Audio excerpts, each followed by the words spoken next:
Fox West Texas News Update. What's up, everyone? Kenny and Tim here. Hope you're enjoying Thursday Night Football on Fox. This is what you get to look forward to after the game. Put the glass of Pinot down. If you are looking to have children in the future, Chinese researchers are saying that, well, females, you should stop drinking a whole year up to, and males 6 months prior, if you want your child to avoid heart issues growing up. Meanwhile, a woman connected to the dog dumping case that took place in West Texas earlier this summer has been arrested. We do have those details on this huge investigation tonight after the game. Ricky? Thanks, guys. I've been talking about these two cold fronts in my 7-day forecast. The first one is knocking on the doorstep of the big country. That will allow for temperatures to be in the lower 80s tomorrow for the big country and the upper 80s for areas in the Concho Valley. The question, though, is that secondary cold front, how cold will we get early next week? My forecast is one you're going to want to stick around for. Good evening, everybody. We hope you're enjoying the Giants versus the Patriots. I'm Sports Director Dax Gray coming from San Angelo Stadium, where tomorrow night we have our Fox Football Live Game of the Week. Abilene Eagles going up against the Central Bobcats. Both these head coaches will tell you why redistricting and staying in West Texas is a huge importance to both programs. All your news, sports, and weather right after the game. Enjoy the second half. After years of blood, sweat, and tears, a new and happier retirement plan is finally on the way for those hard-working animals. Because it was trying to do aggressive work, it couldn't go home. Yep, and it's one of the many pop-ups you'll probably see on social media this holiday season. Half of the logins on social media have, based on market research, have been shown to be inaccurate. It's called a Secret Sister Exchange. The only secret is it's a pure scam. And being that it's Friday, you know what that means. We want to know who you're rooting for under those Friday night lights. Teams across Texas are battling out their last regular season game on the gridiron. So get ready to join the conversation. You're watching The Rundown. Election week was a doozy, and Proposition 10 in the state of Texas certainly had a lot of you talking. Our Lexus Green stands by in Abilene with more tonight. Now, Lexus, this is one of the higher percentages of votes out of all 10 propositions. So what exactly is this going to change? Good evening, everyone. This is Fox West Texas live at 9 o'clock. Take a look at this incredible picture. Text.Abilene shared this on their Twitter earlier today, saying if high winds can do this to our radio tower, imagine what it can do to your vehicle as you travel. And isn't that the truth? That's just incredible. Thanks for joining us, everyone. I'm Kenny Mack. And I'm Tim O'Brien. You're probably not hearing about those winds for the first time. In fact, most people across the Lone Star State experience them firsthand. Yeah, in fact, here are more pictures from West Texas, spanning from the Concho Valley to the Big Country. These right here on your screen from Snyder, a power line down, ironically, covering a Suddenlink work truck. These pictures are just fascinating to me, how quickly that storm came through. Here's a picture of a wall completely caved in on a building in Zephyr, you got it. Nailed it. And then there's this, a picture of a porta potty in the middle of Executive Drive in San Angelo. Mother Nature came in full force last night and this morning with those high winds, hail, and rain. First responders were out on full force as well. I want to thank the Scurry County Sheriff's Office, dispatch, the Scurry County Road Crews, the Fire Department, PD.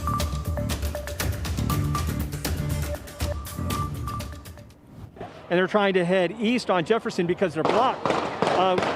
We hear loud pops happening, and don't know what that was. People are now scattering. I'm ducked behind a wall. I've lost my photographer, Philip. He is somewhere else.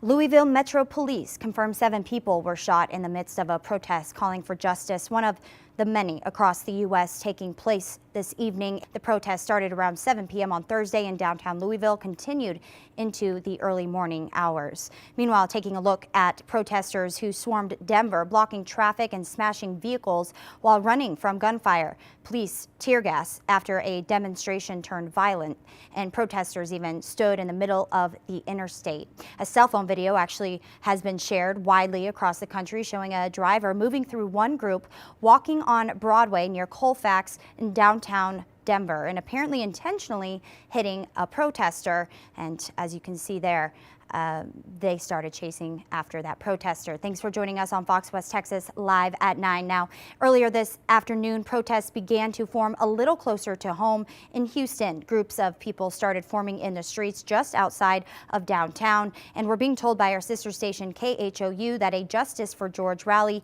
organized by Black Lives Matter is underway in the city. People carrying signs chanting "No justice, no peace," among other rallying cries, and hundreds have marched from Discovery Green to Houston City Hall today in memory of George Floyd, who died at the hands of Minneapolis police officers. And that former Minneapolis police officer, Derek Chauvin, has been charged with murder and manslaughter in the death of George Floyd. Hennepin County Attorney Mike Freeman said Chauvin is charged with third-degree murder, but they are continuing to review evidence and there may be subsequent charges later. The manslaughter charge is second-degree. The investigation is ongoing, and they felt it was necessary to focus on the most dangerous perpetrator, they say, but more charges could be coming soon.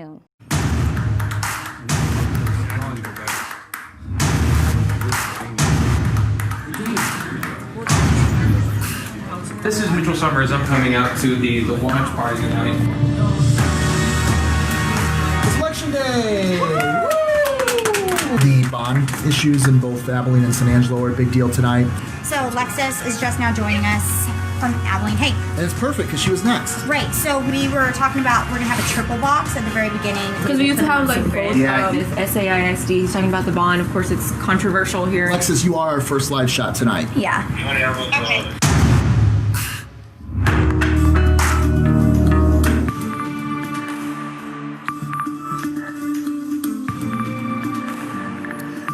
.8 million early voters in Texas, and today the polls are packed, the canvassing comes to an end, and perhaps the biggest question still remains tonight. What will the total turnout look like across the Lone Star State? Right, Ricky, we have a live team across West Texas. We are at 3 election watch parties, but the biggest race is the state First Texas Senate.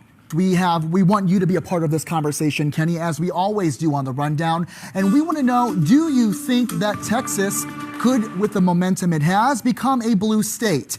You can weigh in tonight by visiting myfoxzone.com/vote. Many of you have just received that notification on your phones via our Fox West Texas mobile app.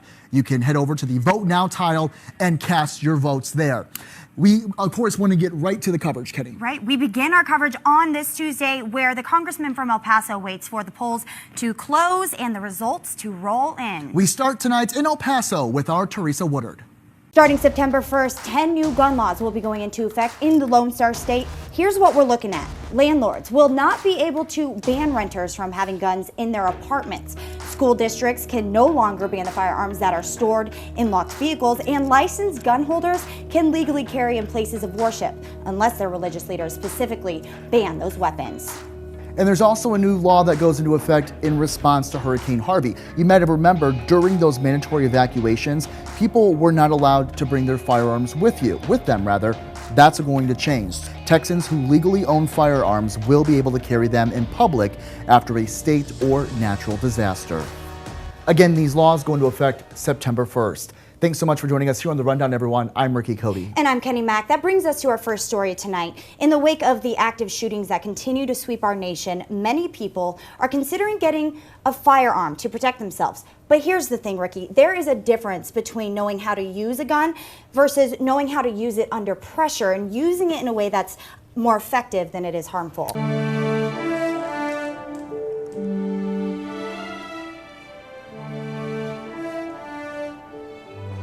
We will continue to get into good trouble as long as you grant us the breath to do so. Reverend Bernice King, daughter of Martin Luther King Jr., standing in the exact spot her father once stood decades ago delivering sermons. Today, King, one of the many, giving a final farewell in Atlanta for civil rights icon and Congressman John Lewis. Thank you for joining us on Fox West Texas Live at 9. I'm Keni Mack. John Lewis would then listen to Dr. King on the radio as a young man growing up in Alabama, and his sermons would later inspire Lewis to fight for civil rights for the next 6 decades. He always believed in preaching the gospel in word and in deed, insisting that hate and fear had to be answered with love and hope. He thought the open hand was better than the clenched fist. He knew that nonviolent protest is patriotic, a way to raise public awareness and put a spotlight on injustice. President George Bush, President Bill Clinton, and President Barack Obama also among those memorializing John Lewis today. Also today, the news of the death of former presidential candidate Herman Cain, who died from coronavirus at 74 years old. Cain briefly rose to the top of the polls during the 2012 presidential campaign before becoming the co-chair of Black Voices for Trump.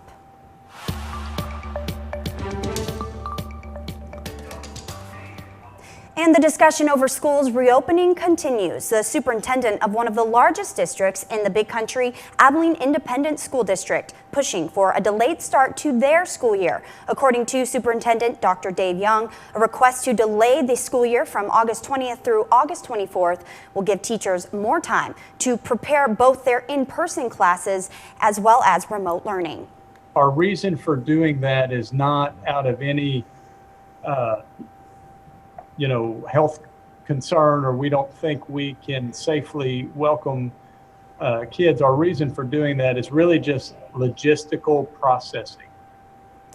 And many parents coming forward across the country and in West Texas expressing their concern about their children starting in-person learning. But according to the Centers for Disease Control and Prevention, despite the fear, many parents are actually admitting that their children aren't up to date on their immunizations because of the COVID-19 pandemic. While kids may be virtual during the fall, there is still risk for additional diseases. In other news tonight, another strong statement from the Commander-in-Chief pushing to get kids in the classroom within the next month. Young people are almost immune to this disease. The younger, the better. I guess they're stronger. They're stronger. They have a stronger immune system. It's an incredible thing. Nobody's ever seen this before. President Trump laying out his priorities on the coronavirus relief bill tonight, including $105 billion to get students back to school. And facing the potential consequence of losing vital state funding, Texas public school districts are under order to offer some degree of in-person classroom instruction no later than 8 weeks after the launch of this fall semester. Dr. Bob Sanborn, the leader of the well-known advocacy group Children at Risk, says it shouldn't happen until local COVID-19 infection rates dramatically diminish. We have the government saying, rush your kids back to school, when indeed parents, teachers, the school district is at odds with that idea. Now get this, closing schools in the spring may have saved lives, and that's according to a new study. Researchers conducted a population-based time series analyses of a period between March 9th and May 8th, and they found that school closures could have led to more than 1 million fewer cases of the virus over a 26-day period and about 40,000 fewer deaths over a 16-day period.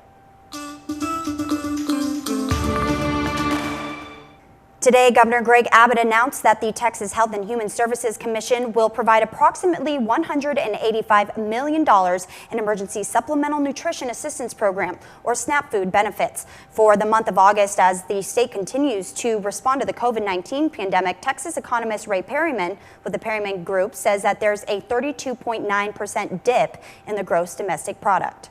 We've never seen anything like this before. We literally shut down the world.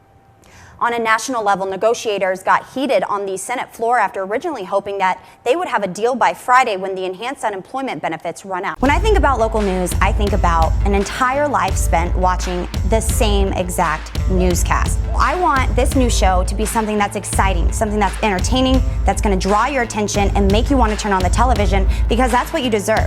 My favorite part about my job is getting to go out into the community and share your stories, the story behind the story, and to be your voice. And with our new show, we're going to be able to do that the way your stories deserve to be told. The Rundown premieres September 10th at 6 p.m.